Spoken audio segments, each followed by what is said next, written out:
Hey guys, how's it going? This is Travis Tooke here, coming at you from Lusaka, Zambia, with my awesome friend, renowned pastor, author, father of 9, and now the head of the first Jiu-Jitsu club in all of Zambia, Voddie Baucham. Voddie, how you doing? Doing great, thank you. Man, I appreciate the hospitality while I'm out here, my first time in Africa. Yeah. And man, I was thinking I know we're in the city, so there's not a lot of wildlife, and I was like, man, it's pretty safe. I'm looking forward to the safari. Yeah. Everything's cool. And then 30 minutes ago, one of the guys here at your beautiful home killed what I think was a mamba. Yeah. So I'm not I don't feel that safe yet. Now I'm back in I'm in Africa mode, Yeah. But besides that, it's been, man, it's been amazing. I want to talk to you a little bit about just your journey to coming here, because you're an American, and now you're living in Zambia. You're doing some great work here with the church and with your ministry. But we're going to talk a lot about the jiu-jitsu that you started here, which is first of its kind in the country. So tell everybody a little bit about how you came to the country and what you got going on there. Well, first, thank you for coming and thank you for doing this. We came here 4 years ago, believe it or not. It's been 4 years, really to help start the African Christian University. So we're working with the Reformed Baptist Churches of Zambia and helping to start this classical liberal arts university, this Christian university here in Zambia.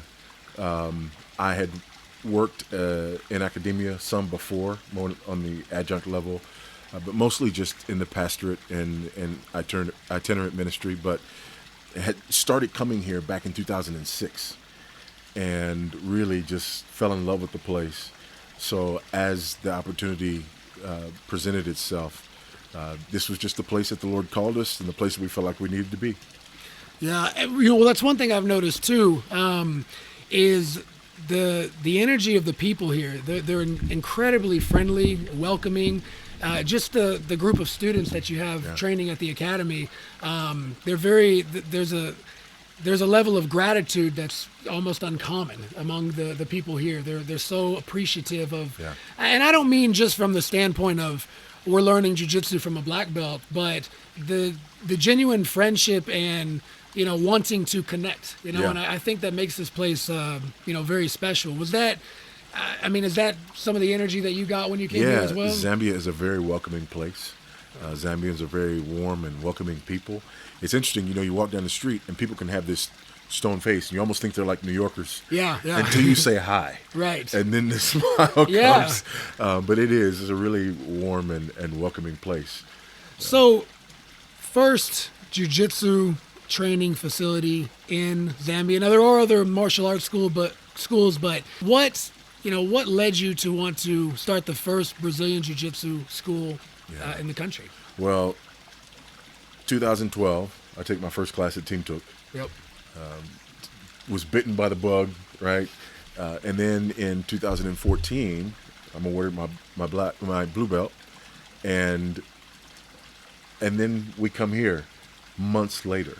Right. So I'm a brand new blue belt, and I come to a country where there's no BJJ school. And it was... Did you have withdrawals? I did. I really did.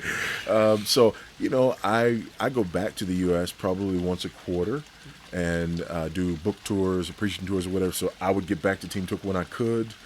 But for the first 2 years, I could probably count the number of times that I was on the mat. Right. So, there was nothing here. Yeah. So I'm the kind of guy, I need goals, I need challenges. So I said, okay, I'm going to start powerlifting, right? And I set some goals for by the time I'm 50, right? I want a 500-pound bench press, a 600-pound squat, and a 700-pound deadlift by my 50th birthday. Right? Hey, that was... and by the way, if you're listening to this, if you're this man dwarfs me. So the idea of giving him more strength and power and jiu-jitsu is kind of scary. Yeah. Well, so I started training it hard. And I tweaked my back. So I went to a chiropractor. And he's like, well, what made you think to come to a chiropractor? And not everybody thinks about that. And I said, well, I used to go to one in Houston when I trained Brazilian Jiu-Jitsu. And he said, oh, I train Brazilian Jiu-Jitsu. I said, no, not Jiu-Jitsu, Brazilian Jiu-Jitsu. No, I train Brazilian Jiu-Jitsu. So long story short, I find out that there's a guy here from Germany working with their embassy. He's a purple belt. He's gotten a couple of guys together, and they just started rolling together. So finally, I had some guys that I could at least go and train with. I remember talking to you on the phone, I think, after you told me that you met a couple of other people doing jiu-jitsu. And I mean, you were like a little kid that got picked, to be the lead in the play. You're like, man, I found somebody. I found somebody to jiu-jitsu. Can you believe it? I'm going to do it again. Well, because I think for a while, you were here, you didn't have the opportunity, and maybe you had sort of considered a future where jiu-jitsu wasn't going to be as big of a part of it as it was. And like you said, you need goals, so you got into the powerlifting. But you said it before, and I knew this about you early on. You had the bug, and that doesn't really go away. No. So when you found it again, you were excited. So, well, elaborate more. So let's see how. So we started training at the judo club. There's a national judo team here, and everything was going fine. And then we come to the judo club one day, and the doors are locked. It wasn't the ideal situation in the first place, but now the doors are locked. We never got the full story of what happened, but someone wasn't. We were paying someone somehow that wasn't getting to the association or whatever. Well, somebody was getting the money. Yeah, somebody was. Man. So now we're locked out, and jiu-jitsu's gone again. And so at that point, I don't know. There's another friend right there. Oh, yeah. Well, I got to get the camera to see. There's if you're listening, there are lizards and giant skinks everywhere. Yeah. And we're in town. We're not even out away where the real wildlife is. So I love it. So now we do. And that's when we really started talking about the possibility of finding some place that we could control. Maybe some place that we could rent or something. And that's what eventually led us to Amaka, the CrossFit gym, that rented us some space. We built out a floor, and we started the school. Yeah. You and I have talked a little bit about, the goals and how you kind of started it as a club, but the more we've been talking, I see the excitement, and now that I'm here, I'm excited. The team that you have is a very tight-knit group of real friends that push each other. I mean, they're keeping me on my toes. You guys, everyone shows up at the 6:30 a.m. class. That's the biggest class that you have. And I'm yawning, and they're there like we call it the eager. O Dark 30 class. Yeah. They're ready to go. And, and I don't say this just, because, we're friends, but I told you before, like, I really think that the leadership that you bring through what you've been doing your whole life, through the ministry and pastoring and leading, and I got the chance to see you speak at church this past week, and there's no way to be in a relaxed seated position when you're speaking. You know what I mean? Like, you can't. You're just up and you're like, that guy's he's saying something, because you bring so much passion to what you care about. And I talked to, like, my instructors and anyone I talk to in jiu-jitsu. I was like, it doesn't matter if you're a black belt and you have great technique and you have the ability to show it. If you're not on fire about what you're doing, if you're not passionate about what you're doing, you're not going to keep the students coming back. And passionate about people. Absolutely, about people. And so today was a pretty special day. We had the first round of promotions for your students. You were like, I noticed you were excited talking, and then at the end you were almost a little choked up, which I don't imagine anyone ever thinks. You get like too emotional, like that, because you're always like this booming voice. But it was a beautiful thing to see that moment come together. What was that like for you? I'm standing there and I'm looking at these guys getting their promotions and getting their stripes from not just a black belt, but from the guy who really was the one who introduced this art to me. And I'm thinking, there was nothing here. Right. And now this is happening. Everybody in their uniforms, and now this is happening. I couldn't, it just got overwhelming. It really did, because it was a dream. Right. And now I'm standing there, and it's happening. And one of the guys who was part of that original group was there today, Andres. He was there. Yeah. And he came up after and he said, man, you talked about this. And look. Yeah. Well, and I mean, that's pretty instructive. You have to put it out there. Yeah. When you want something, you got to put it out there and make it real. Yeah. Did you have any were there any doubts or concerns getting it started? I mean, obviously you have a schedule that, not just a busy schedule here, but you travel the globe, so you're not always able to be here. Yeah. What are some of the, what were some of the challenges, and how'd you get through them to make it a reality? There were a lot of challenges. The process to starting an entity of any kind here is way different than what you and I are used to. If you want to start a new business entity, you go online in 15 minutes and pay a few bucks and you're done. We sort of did that with the trying to get the Google ranking, the Google page. Yeah, yes. And I was like, why? Where's the verification code? It's like, you'll get a postcard in the mail, and which it said 9 days, but it's probably more like it'll be 3 months. It'll be months before we see that card. So those kind of obstacles are just here. And then even materials. So we couldn't just go buy mats. We couldn't just contact Zebra or whomever and give them our dimensions and have it would have killed us to have that, sent in or whatever. We had to go makeshift, old school, build mats from scratch because, nothing's easy, especially compared to what you and I are used to. Right. Yeah, and it's easy to take for granted. I'm so thankful to be here. And it reminds me a bit when I first traveled to Brazil. If you're born in America and you've only known that lifestyle, and then you have the opportunity to travel to a place like this, I feel very hesitant about complaining about anything. I really do, because the people don't necessarily have the resources that you take for granted coming from a first world country.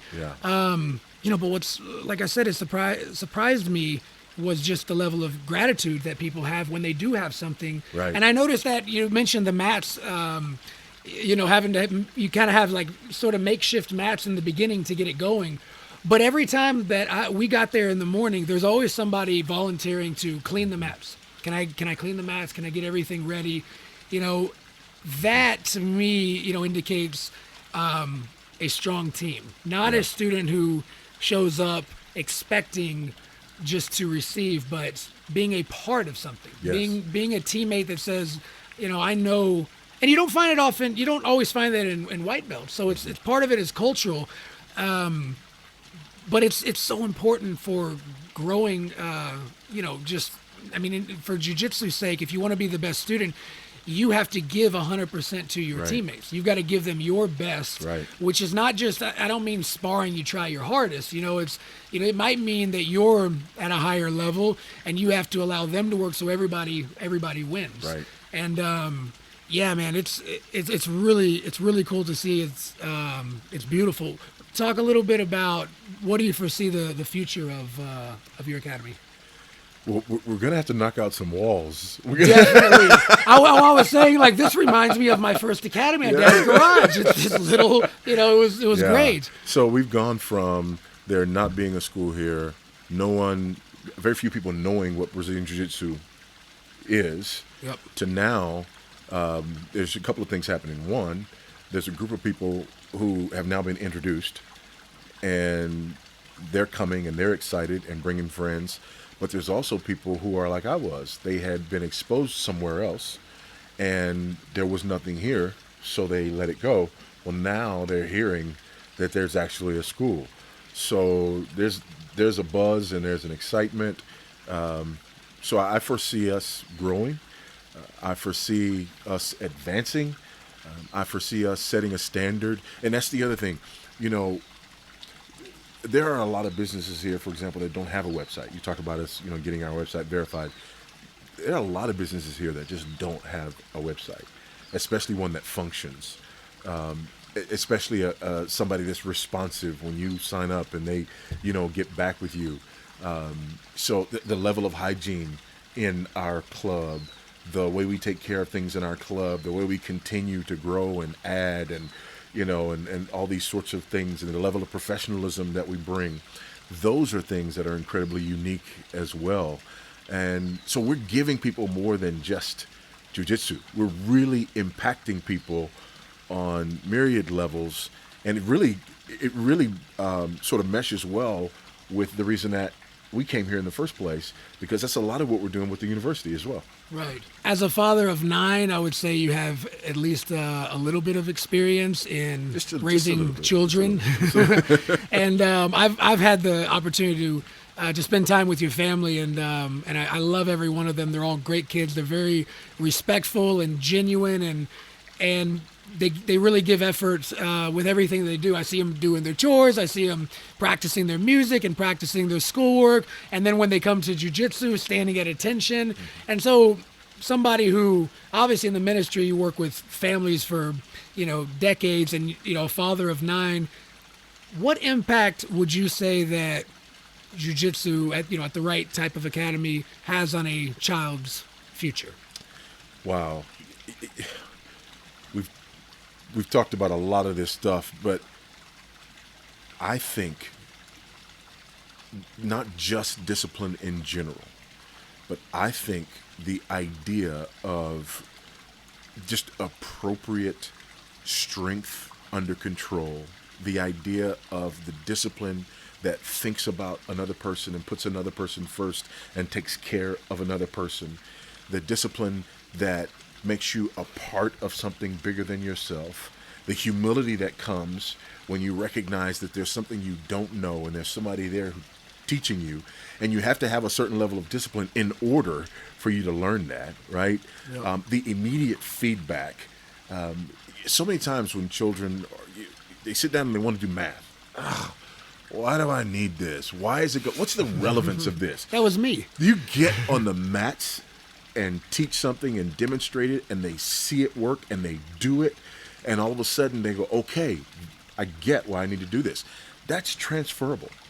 That's absolutely transferable, not only in the sense of them being able to protect themselves and defend themselves, but also in the confidence that it brings, also in connecting the idea of discipline and listening to instruction and applying that instruction and being able to get something from it because you paid attention to it. I mean, I could just go on and on and on about the ways that this is incredibly beneficial. Yeah. Well, man, we've talked about a lot. Again, I'm so appreciative of this opportunity to be out here. I mean, just to be in Africa is like a bucket list, thing for me. But to share it with you and to be able to make that connection by way of jiu-jitsu, it's been an incredible journey, and I can't wait to come back again, next year when your students are at a higher level and the number of students is pouring out the doors. Hopefully you'll have to be in a bigger location by then. Anything else you want to say to anyone who might be watching in the area or who might want to try it out? Yeah, if you're in the area, just please come. You're most welcome. But even if you're not in the area, one of the things that's very interesting is there are a lot of people for whom this is a bucket list thing, right? Yeah. And so there are a number of black belts, some very high-level black belts. I won't name drop or anything, but who've committed to come just because it's like, okay, number one, it's a bucket list thing. I've thought about it, but now I've got a reason to. It's connected to jiu-jitsu. There's a new school, first one in a country. And then you come here and the experience is awesome. And then of course you'll go back and tell everybody about it. I'm really excited about even those kind of possibilities. So if you're close, come. But even if you're not close, it's worth the trip. Definitely. All right. Well, thank you for doing this, and until the next one. Absolutely. Thank you. Thank you. Hey, thank you so much for watching. If you enjoyed that, please be sure to like and subscribe to this channel. Also, don't forget to share this video with somebody else. Thank you.